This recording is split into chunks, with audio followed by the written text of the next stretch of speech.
할렐루야.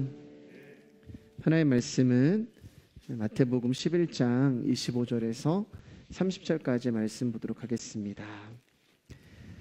마태복음 11장 25절에서 30절까지의 말씀입니다. 오늘 마태복음 11장 두 번째 시간이고요. 마태복음 11장 25절에서 30절까지의 말씀 보도록 하겠습니다. 제가 한 절, 여러분 한 절, 30절은 같이 읽을게요. 그때 예수께서 대답하여 이르시되 천지의 주제이신 아버지여, 이것을 지혜롭고 슬기 있는 자들에게는 숨기시고 어린아이들에게는 나타내심을 감사하나이다. 옳소이다. 이렇게 된 것이 아버지의 뜻입니다. 내 아버지께서 모든 것을 내게 주셨으니 아버지 외에는 아들을 아는 자가 없고 아들과 또 아들의 소원대로 계시를 받는 자 외에는 아버지를 아는 자가 없느니라. 수고하고 무거운 짐진 자들아, 다 내게로 오라. 내가 너희를 쉬게 하리라. 나는 마음이 온유하고 겸손하니 나의 멍에를 메고 내게 배우라. 그리하면 너의 마음이 쉼을 얻으리니 이는 내 멍에는 쉽고 내 짐은 가벼움이니라 하시니라. 아멘. 우리 옆 사람하고 한번 인사하겠습니다. 귀하십니다. 귀하십니다. 혹시 마이크 소리 조금 불편하신가요? 네, 제가 이거를 항상 여기다 안에다 넣어가지고 불편하시면 말씀해 주시면 좋겠습니다. 말씀 나누도록 하겠습니다. 네. 제 제자 중에 공부를 정말 잘하는 제자가 있었어요. 학창 시절에 이 친구가 공부를 얼마나 잘했냐면은 모든 시험을 보면은 평균이 100점이 나왔어요. 그러니까 전 과목을 다 100점을 맞아서 평균이 100점인 거예요. 그래서 그 친구의 그 전화번호는 지금도 제 폰에 어떻게 돼 있냐면은 땡땡땡, 그 친구 이름 석자랑 100점 이렇게 해서 저장을 해놓았습니다. 공부를 워낙 잘해서 홍콩에 이제 세계적으로 굉장히 유명한 대학이 있는데 거기에 합격을 했어요. 그런데 그 학교는 우리나라와 틀리게 9월 달에 입학을 한다고 하더라고요. 그러면 보통 상반기 때는 좀 쉼을 얻거나 여행을 가거나 자기의 시간을 가질 텐데 이 친구는 그 시간이 아까워서 우리나라에 굉장히 또 기독 대학으로 유명한 학교가 있는데 거기에 또 장학금을 받고 한 학기를 다녔어요. 그리고 9월 달에 홍콩에 있는 대학에 들어가서 학교를 다녔는데 공부를 너무 잘하니까 어린 나이에도 홍콩에서 그 과외를 하고 학원 선생님을 하면서 조금 유명한 그런 레벨까지 올라갔습니다. 그리고 지금은 대전에 있는 카땡땡트 있잖아요. 거기에 이제 굉장히 어린 나이에 그 박사 과정으로 들어가서 공부를 하고 있어요. 우리는 이런 사람들을 천재라고 이제 이야기를 합니다. 그리고 세상에는 천재가 참 많은 것 같아요. 매스컴을 통해서 보면은 생각보다 천재라고 불리는 사람이 정말 많다라는 생각을 했습니다. 우리 아들에게도 그런 것을 기대하고 싶은데, 네. 고등학교만 잘 졸업하면 감사하겠습니다. 네, 우스갯소리고요. 초등학생이 대학생이 푸는 어떤 수학 문제를 풀고 또 보통 사람은 한 개의 외국어도 하지 못하는데 4개, 5개의 외국어를 하는 사람들이 있고 또 힘든 물리학을 어린 나이에 이해하고 풀기도 하고 남들은 10년, 20년 걸리는 어떤 연주나 예술적인 그런 분야에서 빠른 시간 안에 두각을 나타내고 그래서 우리는 그런 사람들을 보면서 음악의 천재, 뭐 수학의 천재, 언어의 천재, 과학의 천재 이렇게 이제 이야기를 하잖아요. 남들보다 비상한 재능을 가지고 있고 남들보다 뛰어난 머리를 갖고 있고 그런 사람들을 천재라고 하고 그런 천재는 이 세상에 있는 모든 분야에 있는 것 같아요. 그런데 제가 인생을 살면서 딱 한 분야에서만 천재가 없는 분야를 봤습니다. 여러분 그게 어떤 분야냐면은 바로 믿음이라는 분야예요. 믿음의 분야에서는 믿음의 문제에서는 천재로 불리는 사람을 아직 본 적이 없습니다. 그리고 앞으로도 볼 수 없을 거예요. 그 이유는 믿음은 인간의 재능과 지식이 도달할 수 있는 영역이 아니기 때문에 그렇습니다. 죄송해요. 잠시만요, 여러분.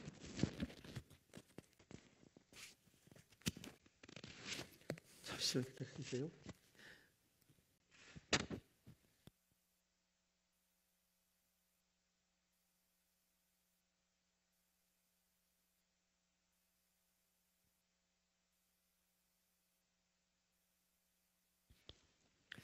죄송합니다. 네, 유치원에 다니는 아이가 이제 대학교 어떤 수학 문제를 풀면 우리는 그 아이에 대해서 굉장히 놀라고 기대를 가져요. 그런데 다 큰 성인이 더하기도 못하고 곱하기도 못하면 세상은 그를 바보라고 부르며 한심하게 생각을 합니다. 그러면 여러분, 유치원 다니는 아이가 예수님을 믿으면 그 아이는 천재일까요? 아니면 다 큰 어른이 예수님을 믿지 않으면 그 어른은 바보가 되는 것일까요? 만약 유치원에 다니는 아이가 성경을 읽고 말씀을 줄줄 해석을 한다면 우리는 그 아이를 어떤 신학의 천재라고 말을 할 거예요. 그러나 믿음의 천재는 아니에요. 여러분, 신학과 믿음은 다른 것입니다. 종교의 어떤 신앙과 교리를 연구하는 신학과 하나님이 선물로 주지 아니하면 절대로 예수를 알 수 없는 믿음은 다른 거예요. 그래서 하나님이 믿음을 선물로 주시면 초등학교를 제대로 나오지 못하신 할머니 할아버지도 예수 그리스도를 알고 믿을 수 있는 것이고, 아직 그를 알지 못하는 어린아이도 예수 그리스도를 믿을 수 있는 거예요. 그러나 이 믿음이 하나님으로부터 우리 가운데 주어지지 않는다면 이 땅에 어떤 지성인이라고 할 수 있는 교수도 박사도 예수 그리스도를 믿을 수 없는 것입니다. 그렇기 때문에 믿음이라고 하는 영역은 사람의 지식을 초월한 그런 영역이기 때문에 절대로 그 믿음이라는 영역 안에서는 천재도 있을 수 없고 바보도 있을 수 없는 거예요. 그렇기 때문에 교회 안에서 신학 박사가 예수를 믿는 것과 유치원 다니는 아이가 예수를 믿는 것에는 차별이 없는 것입니다.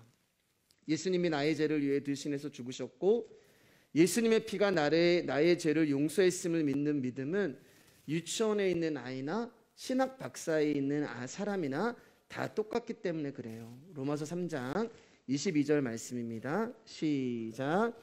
곧 예수 그리스도를 믿음으로 말미암아 모든 믿는 자에게 미치는 하나님의 의는 차별이 없느니라.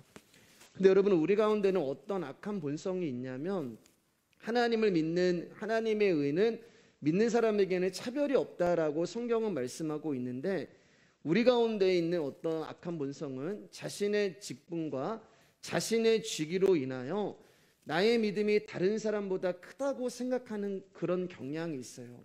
내가 목사이기 때문에, 내가 장로이기 때문에, 내가 중직이고 내가 교회에서 어떤 직책을 맡고 있기 때문에 나의 믿음은 너보다는 내가 크고 나의 믿음이 다른 사람보다 대단하다라는 그런 믿음을 가지고 있는 거예요. 그것을 두 글자로 여러분, 교만이라고 하는 것입니다. 교만. 그 사람은 믿음이 없는 거예요. 왜 교만한지 아세요, 여러분? 믿음이 없기 때문에 교만한 것입니다. 믿음이 있어야 될 자리에 믿음이 없기 때문에 그 사람은 교만이 그 자리를 대신하는 거예요. 그저 스스로 믿는다는 착각에 빠져 있을 뿐이고, 실상 믿는 것은 자신의 직분과 신앙의 경력, 그리고 성경에 대한 자신의 지식을 믿는 것뿐이에요.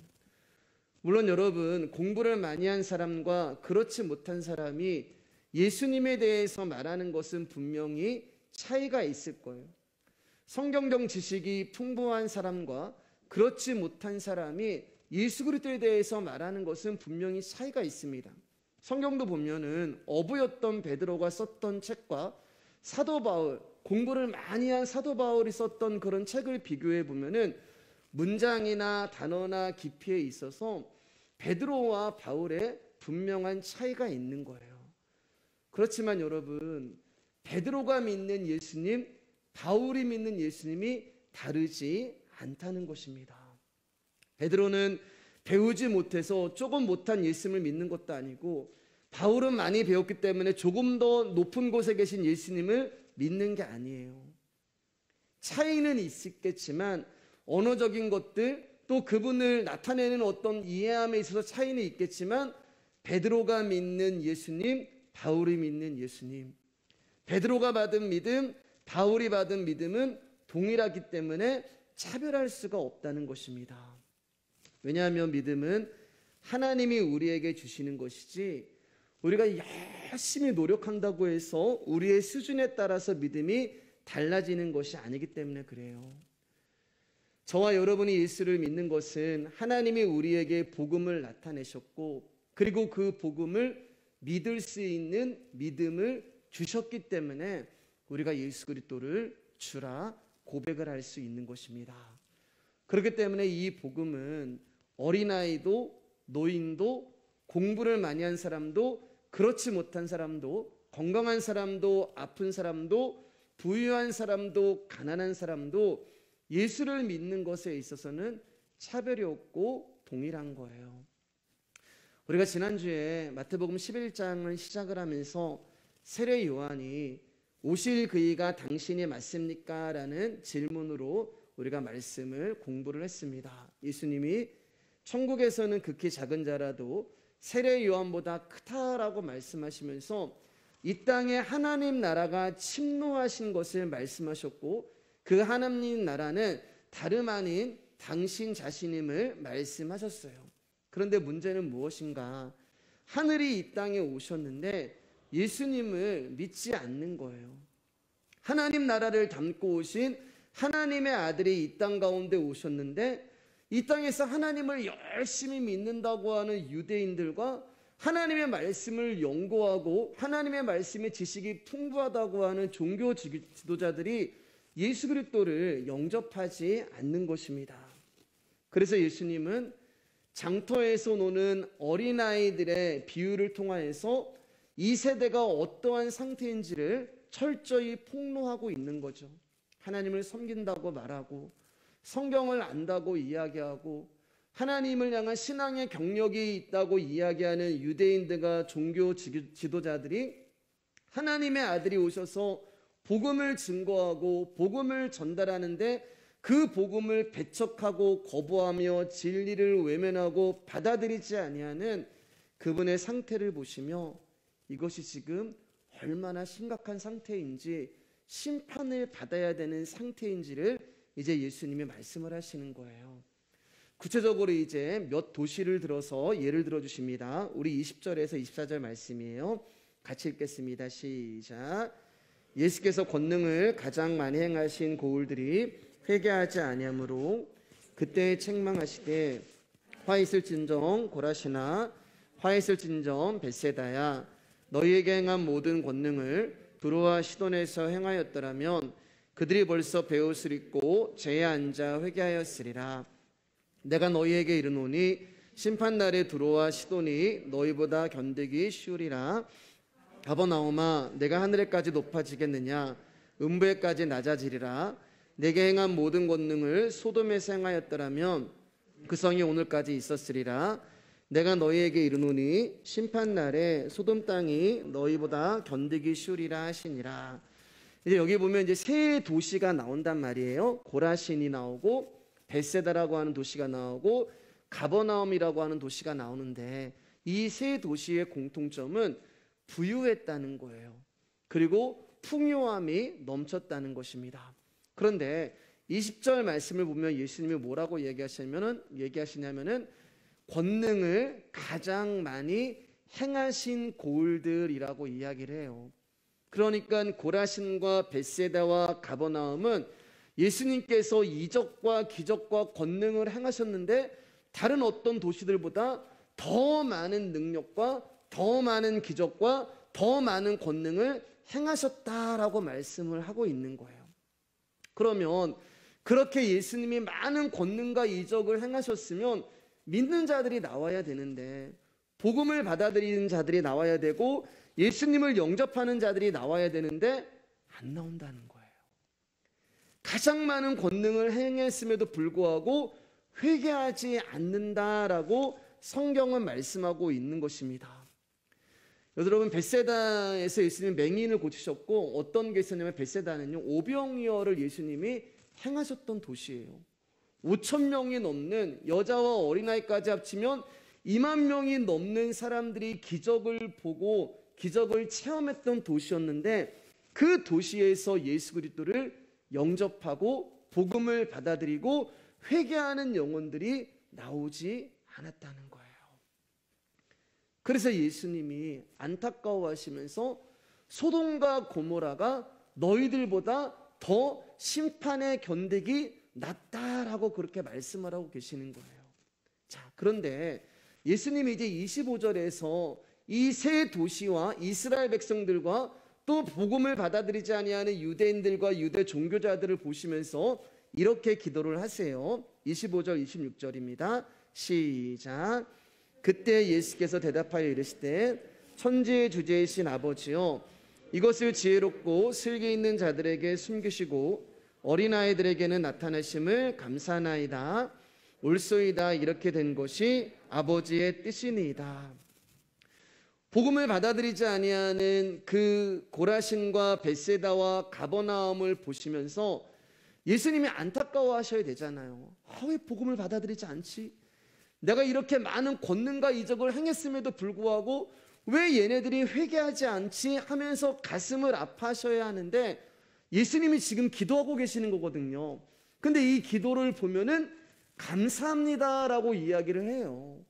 오히려 그들이 복음을 받아들이지 않는 것에 대해서 예수님이 감사와 찬양과 경배를 드리고 있단 말입니다. 그리고 예수님이 그렇게 기도하는 그 이유에 대해서 그 모든 것이 아버지의 뜻이기 때문에 그렇습니다 라고 26절에 옳소이다 라면서 이렇게 말씀을 하는 거예요.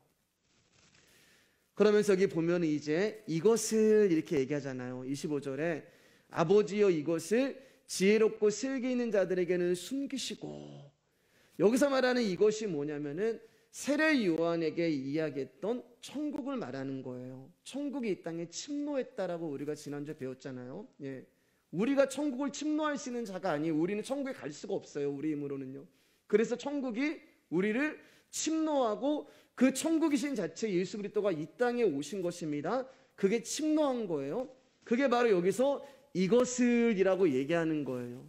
천국을 지금 지혜롭고 슬기 있는 자들에게 아버지가 숨기셨다라고 말씀을 하고 있는 거예요. 그러면 지혜롭고 슬기 있는 자들은 누구이기에 그들에게 예수님이 천국을 숨기셨을까? 여기서 말하는 지혜롭고 슬기 있는 자들은 다름이 아니라 예수 그리스도의 복음을 받아들이지 않았던 고라신과 벳세다와 가버나움, 즉 유대인들과 유대 종교 지도자들을 말하는 거예요. 예수님이 가장 많은 권능을 행하셨음에도 불구하고 그 권능과 말씀 앞에서 이들은 자신들이 저주와 어둠에 갇힌 자들이라는 것을 알지 못하는 거예요. 예수님은 빛이란 말입니다. 그 빛이 지금 죄 가운데 있는 그들 가운데 와서 복음을 전하고 있는데 그들은 자신이 어둠이라는 것을 알지 못하는 거예요. 만약에 그 예수 그리스도의 말씀 앞에 주님 저는 죄인입니다 라고 세리처럼 베드로처럼 반응을 했다면 마땅히 이들은 회개를 했을 거예요. 예수 그리스도의 말씀 앞에서 내가 저주와 어둠에 갇힌 자임을 인정하면서 예수 그리스도를 영접하고 믿었어야 되는데 예수님이 뭐라고 말씀하세요? 내가 가장 많은 권능을 행했는데 너희들은 회개하지 않았다. 왜요, 여러분? 지혜가 있고 슬기가 그들에게 있었기 때문에 그렇습니다. 이거 말씀을 여러분 조시다 말씀을 들으시면 지혜롭고 슬기는 이게 좋은 얘기가 아니에요. 예. 이것은 바로 자기의 지혜를 말하는 거예요. 여러분, 우리가 예수 그리스도를 알게 되고 만나게 되면 복음을 알게 되면은 자기 부정과 자기 부인이 나와야 되는데 이 사람들은 여전히 자기 지혜가 나오고 자기 슬기가 나오는 거예요. 자기 지혜라는 율법이 나오는 것이고 그 율법을 행한다는 슬기가 나오는 것입니다. 그러니까 예수님이 필요가 없는 거예요. 왜냐하면 나는 내가 지키고 있는 이 지혜인 율법, 그리고 그 율법을 행하고 있는 나의 슬기로운 행위로 말미암아 나는 구원을 받았고 나는 하나님 나라를 나는 가는 존재인데 왜 또 다른 하나님 나라라고 네가 나한테 증거해? 그 얘기하고 있는 거예요. 진짜 하나님의 나라가 와서 야, 내가 진짜 하나님 나라고 내가 하나님의 아들이고 너 나를 믿어야 돼, 너 복음을 들어야 돼 라고 이야기를 하는데 아니야, 나는 이제 하나님이 누군지 알고 있어. 나는 하나님의 말씀을 알고 있어. 그리고 얼마든지 나는 구원을 이미 받았어. 나는 네가 전하는 복음을 인정하지 않아. 이렇게 자기 지혜와 자기의 슬기를 가지고 예수님의 복음을 배척하는 거예요. 그래서 예수님이 너희들은 심판을 받아 마땅한 자들이다 라고 말씀하고 있는 거예요. 자신이 흑암인데 자신이 흑암인 줄을 모르고 빛 가운데 있는 자로 생각을 하는 거예요. 그러니까 빛이 필요가 없다고 생각하는 거예요. 자신이 사망인데 지금 살아있다고 이야기를 하는 거예요. 어떤 거냐면 여러분, 뭐 여기 없지만 이게 만약 꽃이라면 꽃을 딱 꺾으면 그 꽃은 살아있는 것처럼 보여요. 그러나 그 꽃 안에 있는 그 한정된 양분으로 인해서 살아있는 거지 이미 잘려있기 때문에 그 꽃은 죽은 존재란 말입니다. 그런데 이 유대와 유대 종교자들은 자신이 어떤 존재인지를 모르는 거예요. 복음을 알게 되면 여러분, 제가 늘 많이 강조하는 말이지만 내가 누구인지를 알게 되잖아요. 내가 사망이고 내가 어둠이고 그래서 나는 빛이 필요하고 나는 생명이 필요한 자라는 것을 알게 되는데 이 사람들은 예수님의 복음을 듣고 권능을 보고 심지어 놀라운 기적과 역사를 봤음에도 불구하고 오히려 빛과 생명으로 오신 예수 그리스도를 거부하고 있는 것입니다. 왜냐하면은 자신들의 생각과 사고로 굳어진 신앙이 있거든요. 안 깨지는 거예요. 자기의 생각과 사고로 만들어진 하나님이라는 존재가 있고 예수님이라고 하는 존재가 있어요. 근데 정말 재밌는 것은 성경에 없는 하나님을 만들어내요. 성경에 나오지도 아니하는 말씀을 자기의 말씀으로 생각하며 그게 하나님 말씀으로 생각하며 자기 믿음과 자기 확신과 자기 지혜로 가득 차 있는 사람들, 그 사람을 지혜롭고 슬기 있는 자들이다. 그래서 예수님이 그들에게 복음을 숨기시는 거예요. 자, 우리 27절 한번 보겠습니다. 시작.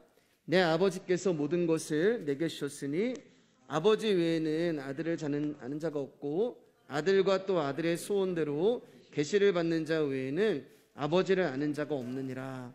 그런데 여러분이 이 가운데 예수 그리스도를 영접하고 예수 그리스도의 복음을 받아들이는, 즉 하나님을 아는 지혜롭고 슬기로운 자들이 있다는 거예요. 하나님을 알지 못하는 지혜롭고 슬기 있는 자들이 있고 하나님을 아는 지혜롭고 슬기 있는 자들이 있어요.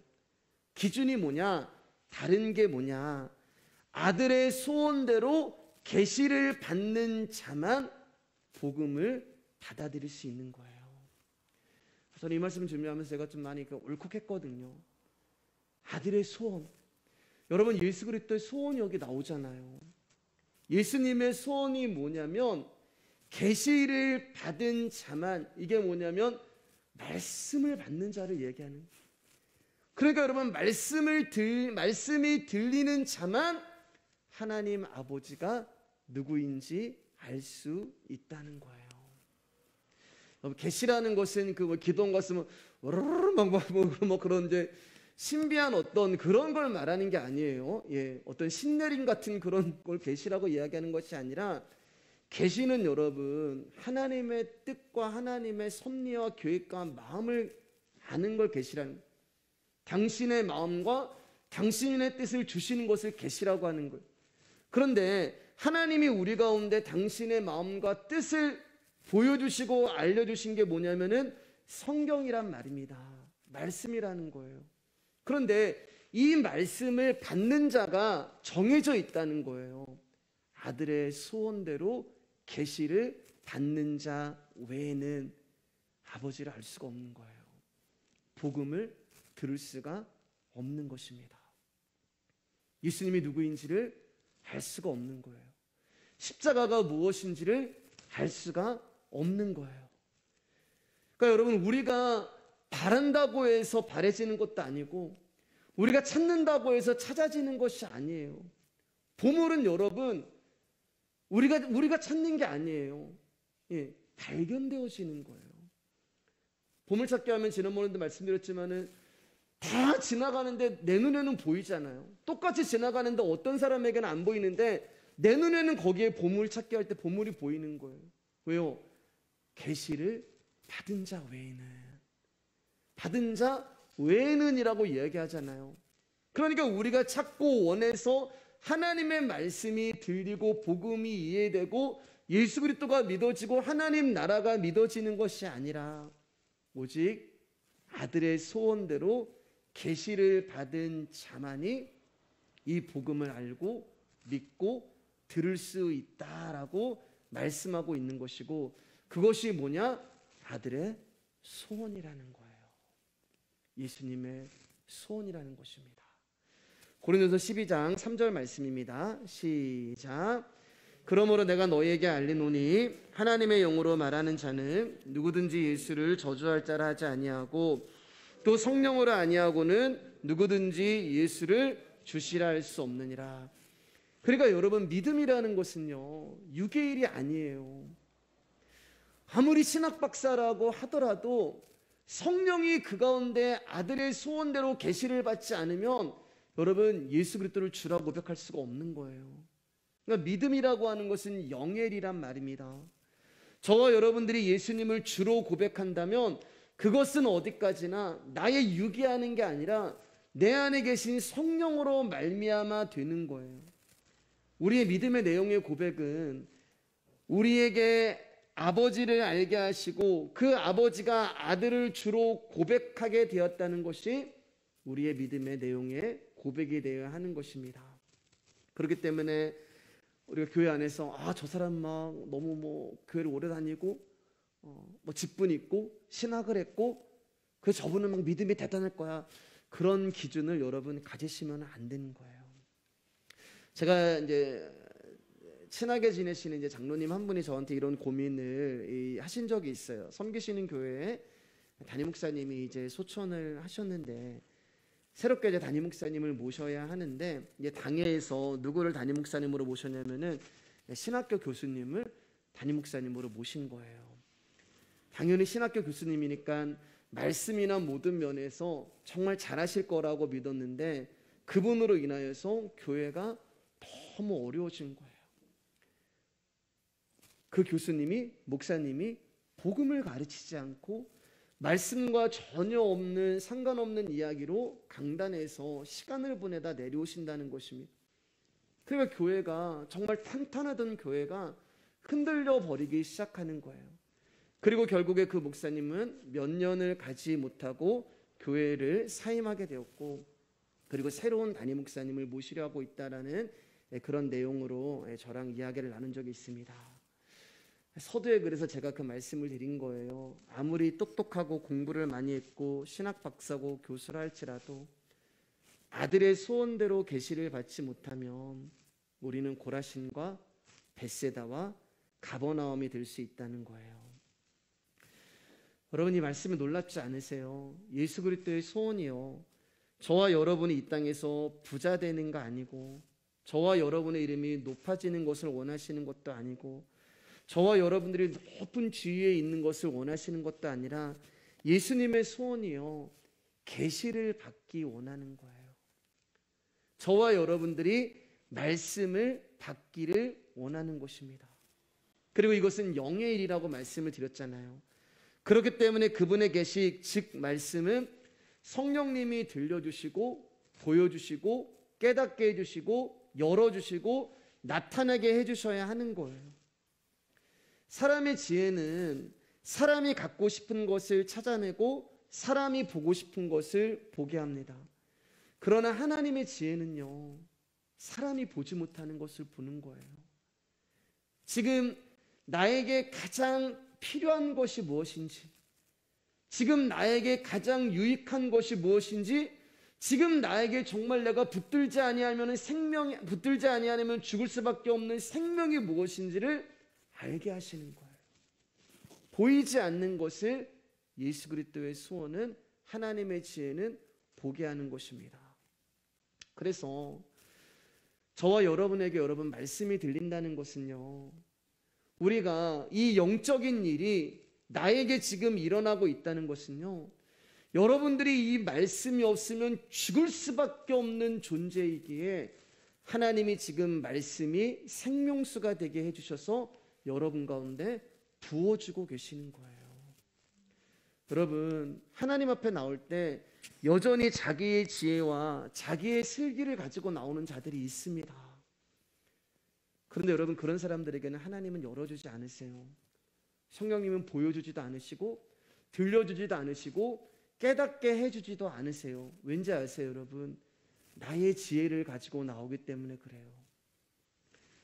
사람들은 자기의 지식과 상식을 동원해서 하나님을 믿으려고 합니다.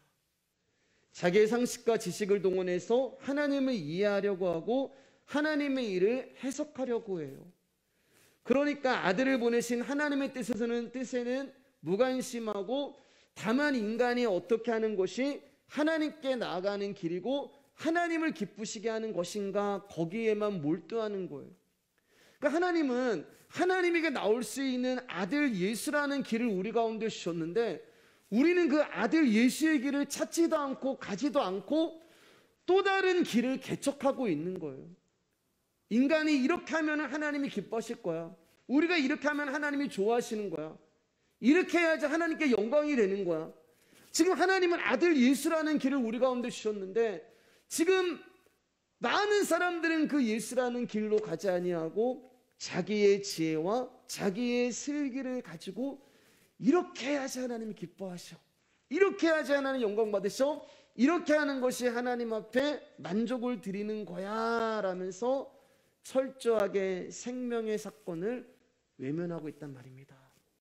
그리고 하나님은 그러한 사람들에게도 하나님 마찬가지로 생명의 사건을 철저하게 숨기시고 비밀로 존재케 하시는 거예요. 그런데 하나님이 열어주시는 사람이 있단 말이에요. 하나님이 들리게 해주셔야 살아가는 사람들이 있는 거예요. 하나님이 보게 해주셔야 하는 사람들이 있고, 하나님이 살려주셔야 하는 사람들이 있는 거예요. 하나님이 긍휼히 여겨주시는 사람이 있고, 하나님이 도와주지 않으면 아무것도 할 수 없는 자들이 있다는 거예요.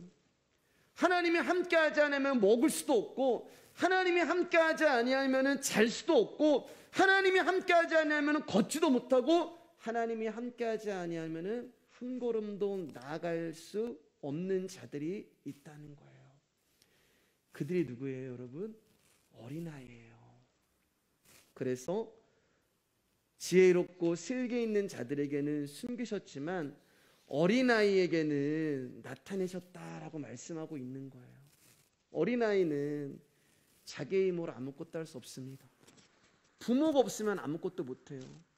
부모 절대 의존적 존재가 어린아이가 되는 거예요. 부모가 먹여줘야 되고, 부모가 입혀줘야 되고, 부모가 재워줘야 되고, 부모가 인도해줘야 되고, 부모가 이끌어줘야 돼야만 살아갈 수 있는 자들이 어린아이가 되는 거예요. 그리고 그런 어린 아이들에게 아들의 소원이 임하는 것입니다. 사랑하는 여러분, 우리는 다 어린아이예요. 믿으시죠? 네, 우리는 다 어린아이예요. 그래서 하나님을 아버지라고 부르는 거예요. 우리는 아버지가 없으면 살 수 없는 자들이잖아요. 여러분, 그렇기 때문에 믿음은요, 우리를 지혜롭고 슬기로운 자들로 만드는 것이 아니라, 믿음은 우리를 어린아이로 만드는 것입니다. 하나님 아버지가 나와 함께 해주지 않으시면 아무것도 할 수 없는 게 우리잖아요. 하나님 아버지가 나와 함께 해주지 아니하시면 아무것도 할 수 없는 존재가 연약하고 무력한 자들이 우리잖아요. 그래서 저와 여러분들은 이 세상을 떠나서 천국으로 가는 그 시간까지 하나님이 함께 해주셔야 돼요. 하나님이 나와 함께 걸어가 주셔야 되고, 하나님이 나에게 먹을 것을 주셔야 되고, 하나님이 나를 재워주셔야 되고, 하나님 나를 양육해 주셔야 되고, 하나님 나를 인도해 주셔야 되고, 그분이 없으면 나는 아무것도 할 수 없는 거예요. 그게 저와 여러분이란 말입니다. 어린아이는 아버지가 주시는 것을 받기만 하면 돼요. 어린아이는 아버지가 행하는 것을 보기만 하면 됩니다. 여러분 그거 아시잖아요. 다 자녀 키워보셨잖아요. 어린아이는요, 자기 아빠가 제일 크고 강한 존재를 알아요. 우리 아빠는 뭐다? 우리 아빠는 누구다? 라고 하면서 어린아이 눈에는 아빠보다 큰 사람이 없는 거예요. 마찬가지예요, 여러분. 그래서 저와 여러분들이 하나님을 위대하고 강하신 주님, 우리 주 아버지, 이렇게 노래하고 찬양하는 것입니다.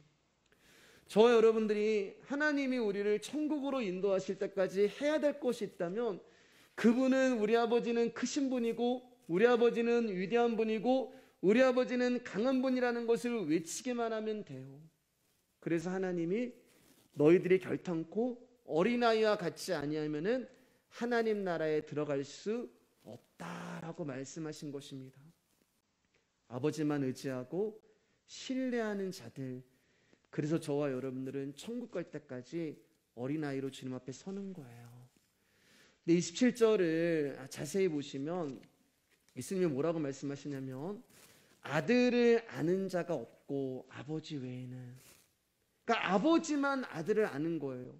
그런데 아버지만 아들을 아는데 아들의 소원대로 계시를 받은 자도 아버지를 안다라고 이야기를 합니다. 여기서 안다라고 하는 단어는 이번 주 요한복음 주일날 강의하면서도 말씀을 드렸지만, 연합을 말하는 거예요. 나의 지혜를 깨달아서 아는 것이 아니라 하나님의 지혜, 즉 계시가 나를 찾아와서 내 심령의 생명이 되었을 때 그 계시의 말씀이 나와 하나가 되고 일치가 되는 것이 안다는, 누구보다 나를 잘 아는 거예요. 나와 하나가 되어 있기 때문에 하나님은 여러분 누구보다 나를 더 잘 아는 거예요. 제가 말씀을 드렸잖아요. 예수님이 왜 우리를 떠나서 너희 안에 거처를 삼은, 내가 너희를 떠나는 게 유익이다라고 말씀하셨냐면, 그분이 영으로 오신단 말입니다. 아무리 가까워도, 육과 육은요, 아무리 가까워도 거리가 있는 거예요. 그런데 영은 우리 안에 들어오심으로 말미암아 거리가 사라졌어요. 그래서 그 영이 나를 아시는 거예요. 내 안에 계시기 때문에 내가 어떤 생각을 하고, 내가 어떤 존재이고, 내가 무엇을 해야 하고, 누구보다 나를 잘 알고 계시는 분이 하나님이 되시는 것입니다. 그러니까 이 말은 그 계시의 말씀이 내 안에 생명으로 오시기 전까지는 내가 예수를 안다? 그것은 나의 지혜와 나의 슬기라는 거예요. 그것은 아는 것도 아니고, 그것은 보는 것도 아니고, 그것은 깨닫는 것도 아니고, 그저 나의 지식과 나의 확신과 나의 지혜에 머물고 있는 거예요. 여러분 생각해 보세요. 예수님의 생명이 내 안에 들어와 나와 하나가 되고 연합이 되었다라는 것은 나라는 존재 안으로 말씀이라는 존재가 들어와서 나랑 섞여버린 거란 말입니다. 그게 무슨 말이냐면 내 본능이 되어버린 거예요. 이해가 되시나요? 예. 존재가 내 존재 안으로 들어왔기 때문에 나의 본능이 된 거예요. 그러니까 이젠 내가 안다는 것은 본능적으로 알아버리는 거예요. 말씀을 들으면 본능적으로 그 말씀이 알게 되는 거예요. 본능이 아는 것이고, 나의 본능이 느끼는 것이고, 나의 본능이 믿는 거예요. 그러니까 나라는 존재가 내 안에서 나를 이끌어 가시는 것입니다. 변하게 하시는 거예요. 여러분 우리 그런 말 많이 하잖아요. 어쩔 수 없어, 그게 사람의 본능이야, 그렇게 얘기하잖아요. 어쩔 수 없다는 거예요. 사람의 본능이기 때문에 그 일을 행할 수밖에 없다는 거예요. 그런데 그 사람의 본능 안에 영이라고 하는 존재가 들어와서 이 본능이 되어버린 거예요. 그럼 우리 안에서 어떤 일이 일어나기 시작하는 거예요? 그 말씀이 내 안에서 나를 움직여 가시는 거예요. 선하신 그분이 나와 연합이 되니까 나는 절대 선한 일을 생각할 수 없는 자들인데 내 삶에서 선한 일이 본능적으로 나와버려요. 거룩하신 그분이 나와 연합이 되니까 내 안에서 본능적으로 거룩을 갈망하고 사모합니다. 용서이신 그분이 나와 연합이 되어버리니까 나는 절대로 용서할 수 없는데 본능적으로 그 사람을 용서하게 되고 사랑하게 되는 거예요. 그러니까 그 말씀이 내 안에서 나를 움직이고 나를 이끌고 나를 살게 하시는 것입니다. 여러분, 말씀이 어떻게 와요? 들음으로 온단 말입니다. 그렇기 때문에 여러분, 무조건 말씀을 들으셔야 돼요. 복음을 들으셔야 돼요. 한 번이라도 더 들으셔야 되고 이유가 필요 없어요. 좌우지간 말씀을 들어야 돼요. 그래야지만 우리가 살아가는 것입니다. 여러분, 1년 넘게 제 설교를 이제 들으셨잖아요. 매번 하는 설교가 다 똑같죠, 여러분. 매번 결론이 예수님의 이야기로 끝이 나니까 혹시라도 좀 지겨워하시는 분이 계실까 생각도 드는데, 여러분, 제 설교가 만약에 지겹다 그러면 여러분, 내 안에 예수의 생명이 없을 수도 있다는 증거가 되는 거예요. 왜냐하면 그분이 내 안에 본능으로 들어와 있기 때문에 그 본능은 예수의 말씀을 갈급할 수밖에 없어요. 저는요, 매번 설교를 준비할 때마다 신기하고 신비해요. 아니, 어떻게 성경을 어디를 봐도 그분이 보이고 그분이 그렇게 하려고 하는 것도 아닌데 예수님의 이야기로 끝이 나는 거예요. 구약을 해도 예수님의 이야기로 끝이 나고, 신약을 해도 예수님의 이야기로 끝이 나고, 새벽 설교를 해도 예수님의 이야기로 끝이 나고, 수요 설교를 해도 예수님의 이야기로 끝이 나고, 주일 설교에도 예수님의 이야기로 끝이 나는 거예요. 그러니까 더 부인 못하는 거예요. 그러니까 말씀을 더 인정할 수밖에 없는 거예요. 왜요? 본능적으로 내 안에 역사하신 그분의 말씀이 이 말씀을 증거케 하시고, 이 말씀을 발견케 하시고, 이 말씀을 전하게 하시기 때문에 그렇습니다. 누가복음 3장 22절입니다. 크게 시작. 성령이 비둘기같이 형체로 그의 위에 강림하시더니 하늘로부터 소리가 나기를 너는 내 사랑하는 아들이라 내가 너를 기뻐하노라 하시니라. 여러분 보세요. 강림이라고 하시잖아요. 강림. 내려오시는 거예요. 어디서부터요? 하늘로부터. 어디로요? 낮고 천한 우리의 심령 안으로 하나님 나라가 강림하시는 거예요. 근데 우리의 관심은 그 하나님 나라가 우리가 죽으면 가는 그 하나님 나라가 아니에요, 여러분. 이미 우리 안에 오신 거예요. 이미 하나님 나라와 천국이 내 안에 들어와 있단 말입니다. 근데 우리의 관심은 뭐냐면 내일은 어떻게 되겠습니까? 다 여기 있는 거예요. 하나님, 나는 앞으로 어떻게 되겠습니까? 이미 하나님, 영원한 하나님 나라가 답이 들어와 있는데, 하나님, 우리 가족은 어떻게 될까요? 우리 교회는 어떻게 될까요? 우리는 여기에 관심이 있는 거예요. 바리새인들과 제자들도 여기에 관심이 있었어요. 그래서 예수님께 물어봅니다. 예수님, 하나님 나라가 언제 임하겠습니까? 그리고 그날에는 어떤 일이 일어나겠습니까? 그러니까 예수님이 답답한 거예요. 야, 하나님 나라는 눈으로 볼 수 있게 임하는 게 아니야. 또 장소의 문제도 아니고 시간의 문제도 아니고 날짜의 문제도 아니야. 여기 있다 저기 있다 못하리니 하나님 나라는 이미 너희 안에 있어.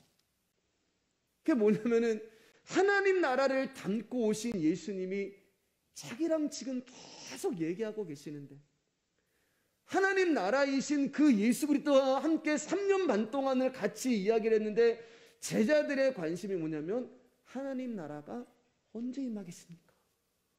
그러니까 예수님이 지금 하나님의 나라가 지금 너와 함께 있잖아 라고 말씀하고 있는 거예요. 그러니까 우리의 관심은 여기에 있는 거죠. 그러니까요. 누가복음 17장 24절 34절 35절 말씀 보겠습니다. 같이 읽을까요? 시작. 번개가 하늘 아래 이쪽에서 번쩍이어 하늘 아래 저쪽까지 비침같이 인자도 자기 날에 그러하리라. 내가 너희에게 이르노니 그 밤에 둘이 한 자리에 누워 있음에 하나는 데려감을 얻고 하나는 버려둠을 당할 것이요 두 여자가 함께 맷돌을 갈고 있음에 하나는 데려감을 얻고 하나는 버려둠을 당할 것이니라. 제자들의 질문에 이제 예수님이 답답하셔서 이렇게 말씀하시는 거예요. 근데 이 4절 보면은 번개가 번쩍 이렇게 얘기한단 말입니다. 여러분, 번개가 뭐냐면 빛이에요, 빛. 우리 그런 말씀 가끔 하잖아요. 나 번개 맞은 것 같아. 진짜 번개를 맞으신 게 아니고 어떤 이제 충격적인 그런 이제 사건으로 인하여서 충격을 받았을 때 나 번개 맞은 것 같아. 그렇게 이제 생각을 하잖아요, 여러분. 그런 말 할 때가 있잖아요. 근데 여러분, 말씀을 때때로 들을 때 번개 맞은 것 같지 않으세요? 이 말씀이 이 뜻이야? 막 이 성경 구절이 이거였어? 그 말씀이 번쩍하고 우리 가운데 찾아오는 거예요. 말씀이 우리 가운데 충격으로 오는 것입니다. 그래서 번개가 번쩍거리면서 말씀이 나를 찾아와서 나를 쪼개고 나를 부수고 나를 박살거리는 거예요. 그러니까 말씀이라는 것이 지금 나를 찾아오시면서 내 안에서 하나님 나라를 이루시는 거란 말입니다. 그때 무슨 일이 일어난다고 얘기했어요? 두 사람이 한 자리에 누웠는데 하나는 데려감을 당하고 한 사람은 버려둠을 당하고 두 여자가 함께 맷돌을 갈고 있는데 하나는 데려감을 당하고 하나는 버려둠을 당한다고 말씀했잖아요. 제가 이거 휴거 아니라고 말씀을 드렸죠, 여러분. 말씀이 우리 안에 찾아올 때 이 일이 일어나는 거예요. 말씀이 우리 안에 강림하실 때 말씀이라는 게 예수 그리스도고 예수 그리스도가 하나님 나라를 담고 오신 분이니까 하나님 나라가 우리 가운데 오시는 거예요. 여러분, 그분의 계시를 듣는다는 것은, 여러분들이 복음을 듣는다는 것은 하나님 나라가 내 안에 임하는 그 현장 가운데 있는 것입니다. 그때 하나님 나라가 내 안에 강림하실 때 내 안에서 옛사람은 버려둠을 당하고 새 사람이 데려감을 당하는 거예요. 두 사람이 아니라 한 사람 안에서 이 일이 일어나고 있는 거예요. 한 사람은 데려감을 당하고, 그게 누구예요, 여러분?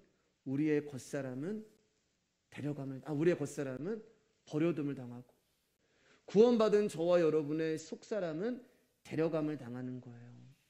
먼저 된 자가 겉사람이 되는 것이고 나중된 자가 속사람이 되는 것입니다. 그래서 우리 안에서 옛것은 지나가고 새것이 되어졌다. 자꾸 여러분 다른 곳에서 말씀을 찾으려고 하지 마세요. 내 안에서 이 우주적 종말이 일어나고 있는 거예요. 그분이 우리 가운데 오셔서 나를 살리시고 계시는 거예요. 내 안에 오셔서 하나님이 이 놀라운 일을 하고 계시는 것입니다. 그분의 말씀이 내 안에 존재 안에 들어오시면서 나와 연합하심으로 말미암아 이런 일이 일어나고 있는 거예요. 그렇기 때문에 여러분, 지금 우리가 말씀을 들으면서 지금 나에게 찾아오시는 하나님 나라를 내가 경험하지 못하면 우리가 가시적으로 영원히 거하게 될 그 하나님 나라 또한 우리가 경험할 수가 없는 거예요. 성경을 달달 외운다고 하나님을 아는 것도 아니고, 성경을 많이 읽는다고 하나님을 아는 것도 아닙니다. 어떻게 알아요? 위로부터 그분이 우리 안에 강림하셔야지만 우리가 하나님을 알게 되는 것입니다. 우리가 가는 게 아니라 그분이 오시는 거예요. 그분이 보여주시는 것이고, 그분이 들려주시는 것이고, 그분이 깨닫게 해주시는 것이고, 그분이 알게 해주시는 것이에요. 그래야지만 우리가 하나님 나라의 비밀을 알게 되는 것입니다. 그래서 어떤 일이 일어나는 거예요, 여러분? 아버지 외에는 아들을 아는 자가 없었는데, 그러니까 하나님과 예수 그리스도만 두 분의 비밀이란 말입니다. 비밀. 이 비밀을 아는 사람이 없었는데 하나님의 말씀을 받은 자들에게 동일한 하나님과 예수 그리스도가 누리는 그 관계가 주어진 거예요.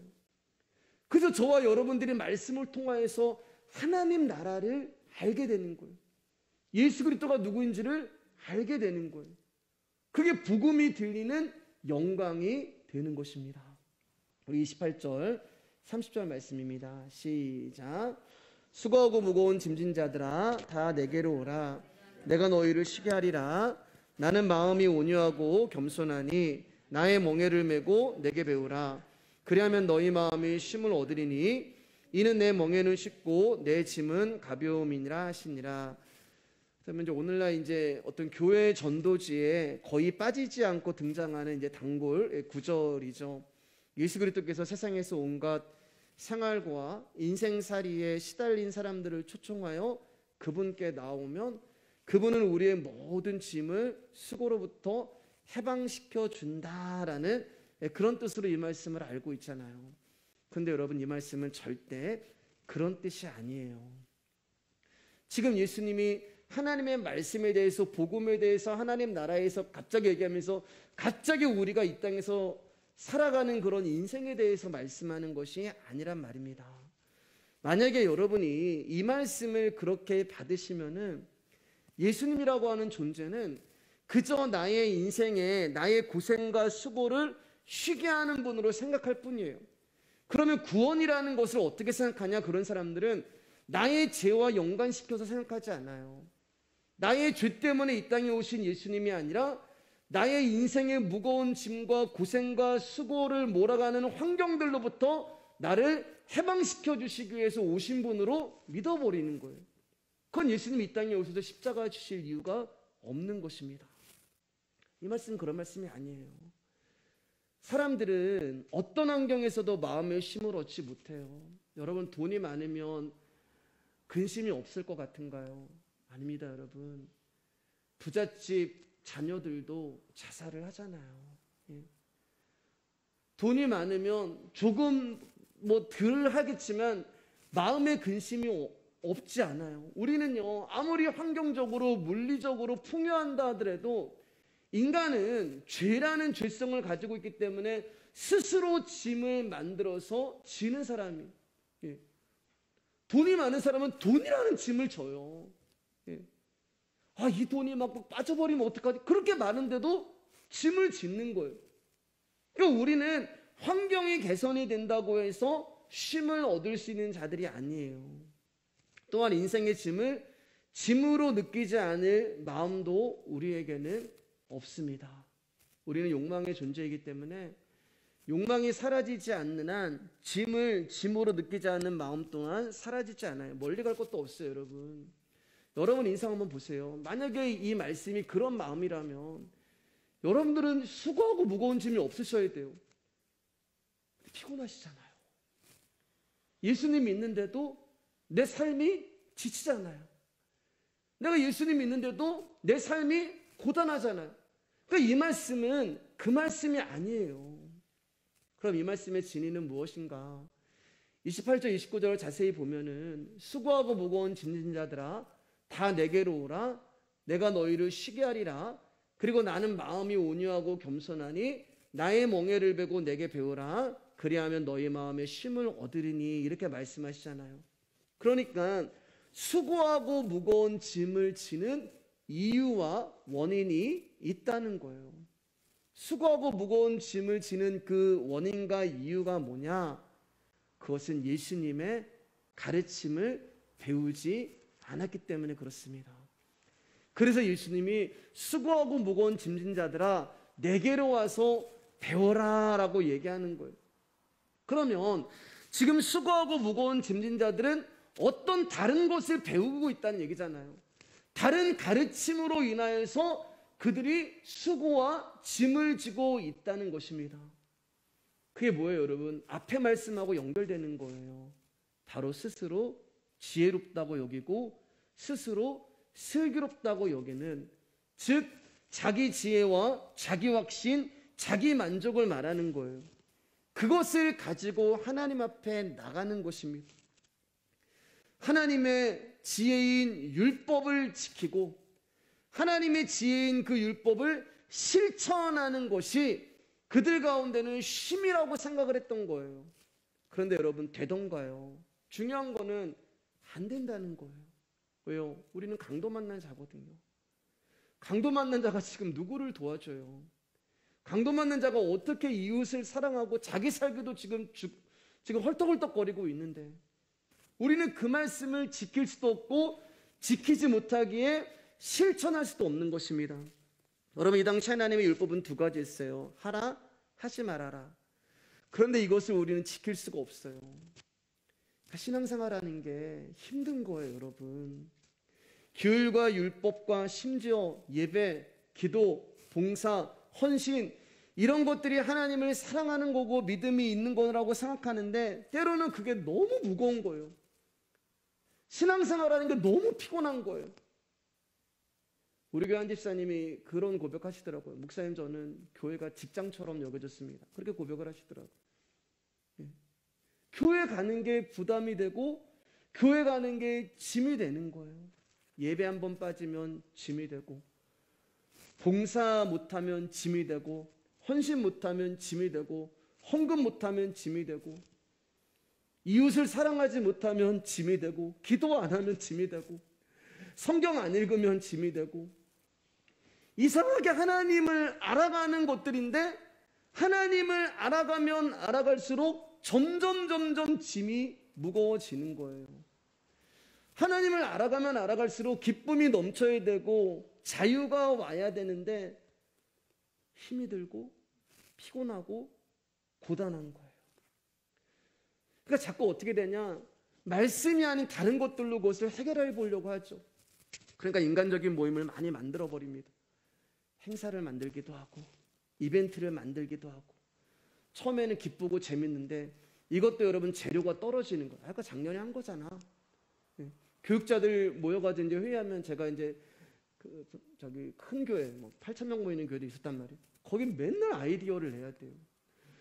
교육자가 말씀을 전하고 행복해 매일 아이디어를 내는데 그 아이디어가 뭐냐면은 그냥 획기적인, 어떻게 하면 우리 교회 재밌게 할까, 어떻게, 이게 짐이 되는 거예요. 더 이상 할 게 없어요. 부활주일이 되면은 항상 충동원주의. 저희가 부정적으로 얘기하는 거 절대 아닙니다, 여러분. 뭐 하면은 무슨 행사. 나중에는 그것도 재료가 떨어지는 거예요. 그러니까 뭐예요? 채워지지 않고 공허함이 있는 거예요. 그러다 보니 그것도 짐이 되는 거예요. 그런데 빠져나가고 싶단 말입니다. 너무 짐이 많아서, 너무 무거워서. 근데 빠져나가려고 하는데 못 빠져나가는 거예요. 그게 뭔지 아세요?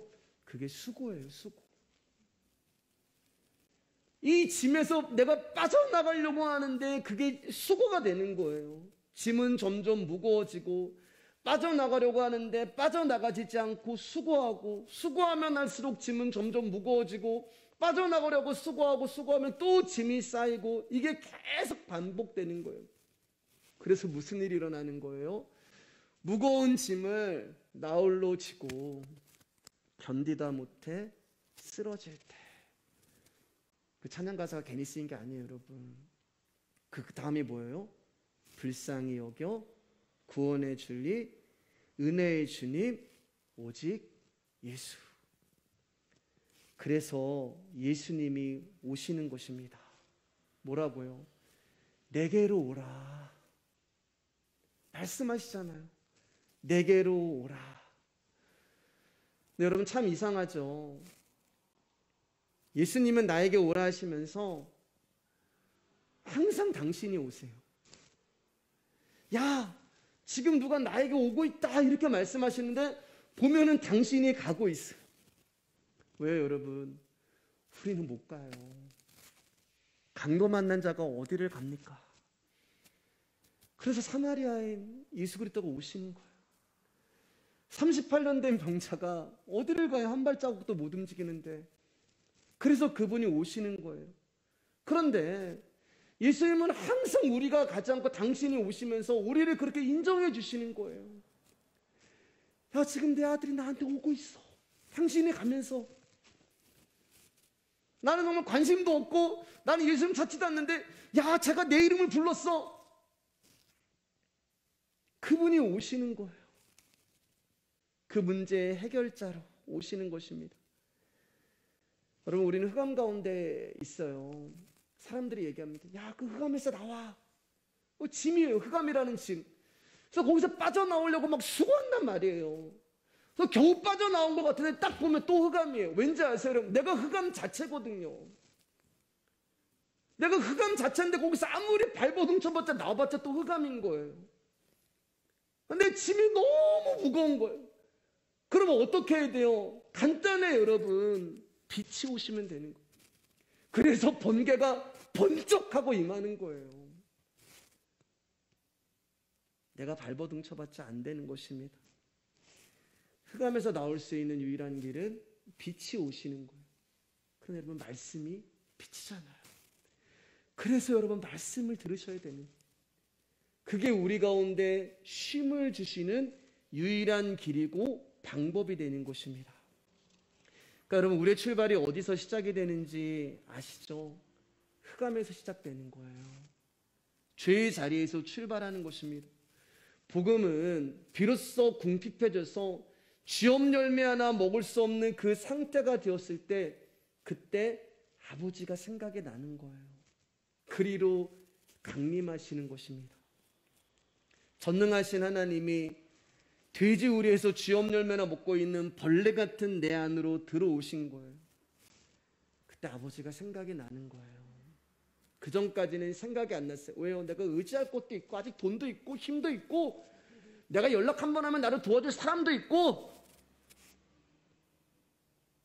그런데 어느 날 하나님이 우리를 구덩이로, 노예로, 감옥으로 버리시면서 내가 의지하고 붙들었던 모든 것들이 다 떠나가게 하시는 것입니다.